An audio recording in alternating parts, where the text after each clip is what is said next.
Greetings, sir and sirettes, and welcome back to Robocraft with me, Lathrix. And of course, welcome to a patch overview. Quite a weird patch, in fact, that kind of came out of nowhere after the Armorgeddon event. This, of course, is the post-Armorgeddon patch. The main thing being added is strafing, but also a lot of balance changes in terms of weaponry and in terms of all items now being a lot sturdier.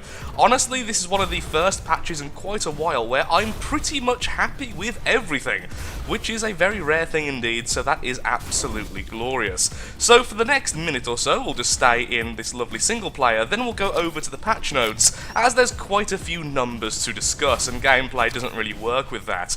So currently, on my robot, I have strafing mode on. This means no longer, let's go there, this means no longer do I turn the robot completely using the A and D key. Instead, I'll just kill this darn thing.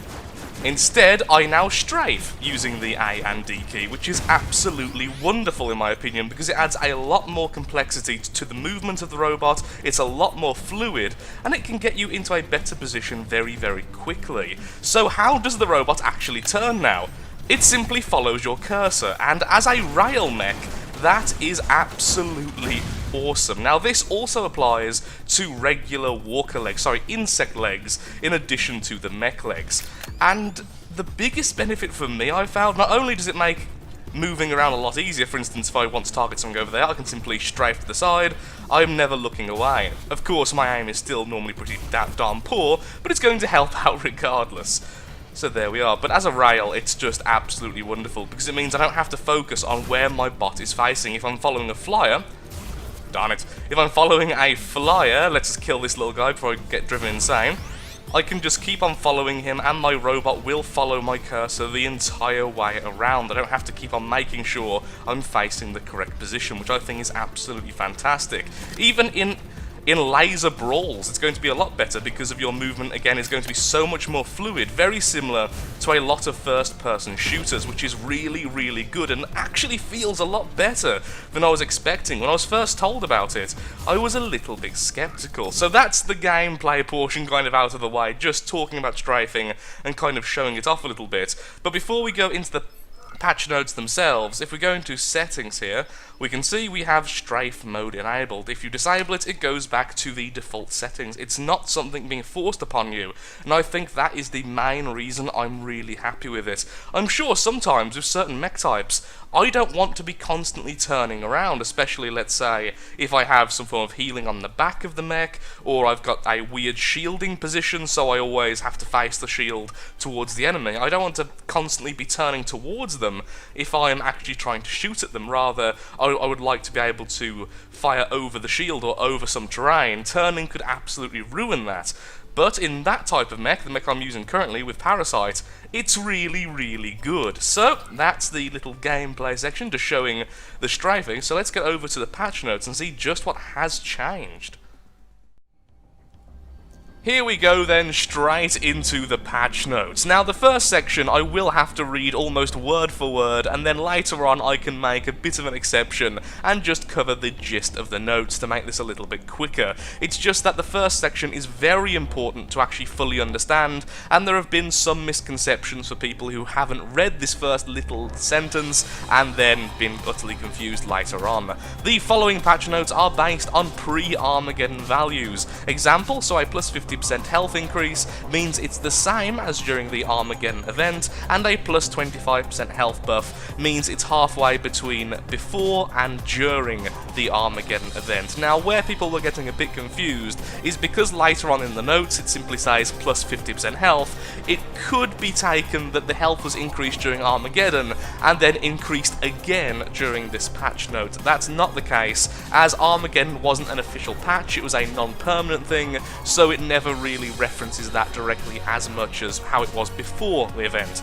So with that little bit out of the way, let's get back into it. So we have the strafing, which we've already covered in some detail. If I've missed anything, there's the notes. And now we get into balance, the main section of the notes, and something I'm overall very, very happy with. All health and shield values have been increased in terms of health up to 50%, so it's the same as the Armorgeddon. This is all armor, hardware, movement, stuff like that, with two major exceptions, which I'm very, very happy with. The Aero Flak and the Ion Distorter have only been increased by 25%, meaning that overall this is a nerf to both of them. Since the plus 50% is now the standard, they've pretty much been taken down a fair bit in comparison to everything else, which is awesome in my opinion, because Flak was a little bit too sturdy, especially with the increase. It was absolutely insane over the weekend. Now, to make up for the fact that everything is now so much tankier, Mega Lasers now take 5 seconds longer to run out of power at nominal counts, all other lasers at 10 seconds, which is really good, because it means you can fire a lot longer. This also goes for Plasma, with 25% shots at a full power bar, which basically means it's a flat-out damage increase if you actually hit the target, because otherwise battles would have lasted far, far too long. So the health is more serving to prevent being one-shot by things or two-shot by things, which was definitely the case, and hopefully will encourage a bit more building variety and a bit more emphasis on good builds doing better than bad builds, which before the patch was a bit of an issue, honestly, and by a bit of an issue, some people were utterly up in arms about it, and I can't exactly blame them. Now, the Plasma area of effect has also been increased for everything but the Mega Plasma, which has been increased by 0%, well done there, and everything else has been increased by an increasing margin as it gets smaller. So the smallest Plasma at 200%, the second one at 116, and so on like that, as you can see on the screen.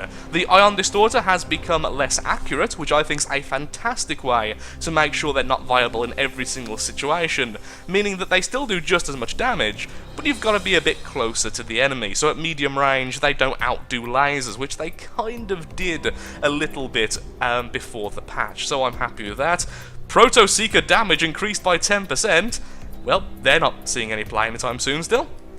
And with the increased overall time to kill, weapons that rely on a strong alpha strike and overall weaker because of the increase of health have been changed. So rail damage and lock-on missile launcher have both also had an increase of 10% because of this, which makes crippling a lot easier, because increased health using a weapon which cripples, there's almost no point, so they definitely needed the flat-out plus 10% buff. In Battle Arena, the tower crystal health has been increased, so has the base health. Now, I'm a little bit concerned about the base health being increased by so much, but of course this is because some weapons have become more powerful, so you can't simply strip entire segments at once.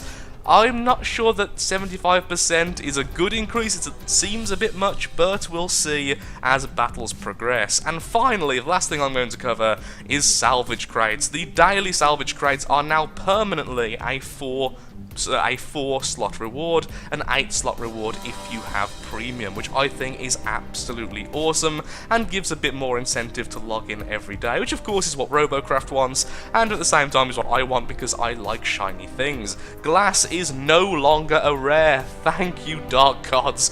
I hated getting glass all the time in my rare slot, it was very, very upsetting. So now we have uncommon instead, although they will keep their rare recycle rate for 1 week, which is fairly fair in my opinion. The Carbon 6 have had a similar thing happen and been reduced from epic to rare, and that's pretty much that. There are some other things like the Protonium crystals no longer give you as much points to be destroyed in Battle Arena because it was a little bit insane beforehand and stuff like that, which you can see in the MISC section here. And that is pretty much that. It's not a major patch, but honestly I think it is going to affect the game more than a lot of the larger patches have in the past. So I have very few negative things to say. The only things I will say is that Proto Seekers still feel really bad to use, because I did actually use some on my main account once the patch hit, and they still feel absolutely terrible, but I think they do need a major rework, and just tweaking the stats won't really do anything about that. So, how do you feel about the patch? Please tell me in the comments below. If you have enjoyed the video, then of course, likes, favourites, shares, comments, all that good stuff helps out me, helps out the channel, and most importantly, shows that Robocraft is a series you wish to see continued in the future. Tomorrow, or late today, I will be posting a video on the leveling series, which will be exploring a lot of the changes with the Armageddon patch in terms of health and everything, as now I can finally actually sit down and play now I'm back from England. So, thank you again for watching, and goodbye, and I hope to see you in the next episode.